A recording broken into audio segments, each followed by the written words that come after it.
don't assess who you are or determine who you want to be. Now, I can tell right away any community that doesn't know who they are. Like in 5 seconds. When I'm driving into town, down the highway by them, anything like that, they put up a sign. And the sign always says the same thing. And I know right away it says we have no idea who we are. Because the sign always says lots for sale. And I always ask my wife, she gets annoyed with it, but I was, lots of what? Seriously, lots of what? It's as though the community has completely given up. They have no idea what their healthcare is like, or their education, or what community activities it could be, or economic development, nothing. They've just decided our only strength is a bare piece of dirt someone might want to buy. Lots for sale. That's it. As though there are thousands of Americans driving around just looking for a place to park. That's it. They have no idea who they are at all. And I helped one community. They thought they were well down the road. It turned out they weren't. They said, give us a hand because this isn't working. But we are marketing ourselves very well. They had taken $10,000 and they had bought an ad about the size of these cue cards in the Toronto Star, the largest city in Canada's newspaper. And I said, great, what'd that get you? They said, nothing, you can't figure out why it's working. I said, well, who are you marketing to? They said, well, people in Toronto. I said, great, what are you selling them? I said, well, it just said the name of the town and our contact information. That's the equivalent of lots for sale. They weren't selling anything, just telling people we're here. That's it. And it's unfortunate, but so many communities do that because they have no idea who they are. In fact, I worked a little more with that community, and I found out they had many strengths. They hadn't done an assessment of what their strengths were. That's why they had nothing to put in the ad. I found 2 Polish families that had moved to that community about a year and a half before. They were from Poland. And I talked to them, sat down and interviewed them, found out what their community's like, and it turns out lots of people from Poland, from that community, would love to move to Canada or the United States, somewhere, for an opportunity, because they were having tough economic times. So I had suggested, double up, take their $10,000 and take a couple of people and the families and go over, put an ad in the paper saying you're coming.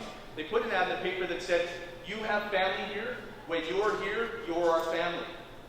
They marketed themselves more creatively. They went over and talked to people. They have now attracted, I think, close to a dozen now, Polish families that have come to that community because they know where to go and they feel safe. And they have an idea that they're wanted and welcome. And you know what? Every single one of those families but one started a business.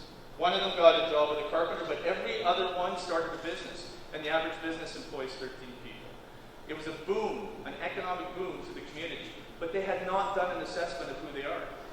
Many communities don't even not do an assessment of who they are. They have no idea who they want to be in the future. I mean, I got asked to come and help one community. They said, we need to figure out what we can do in the future. So I went in, I did some interviews. They said, you got to talk to people, figure out what we're good at, what we can do. So I interviewed a whole bunch of people.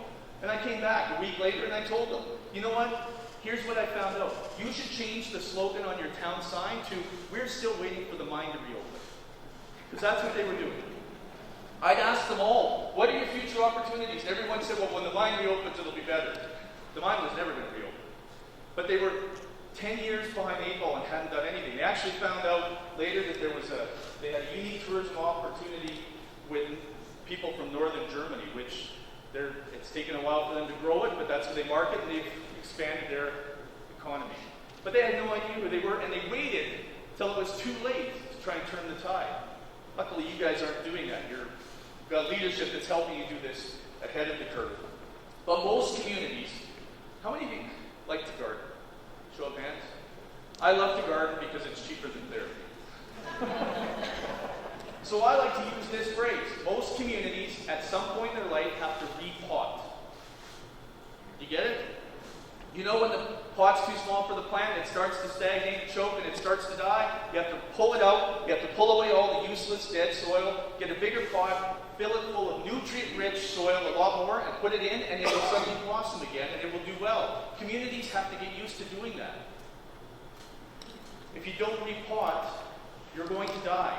And if you wait until you're already dead, like that community that was waiting for the mine to open again, then you have a lot of work cut out for you. But if you want to kill your community, don't assess who you are or who you can be.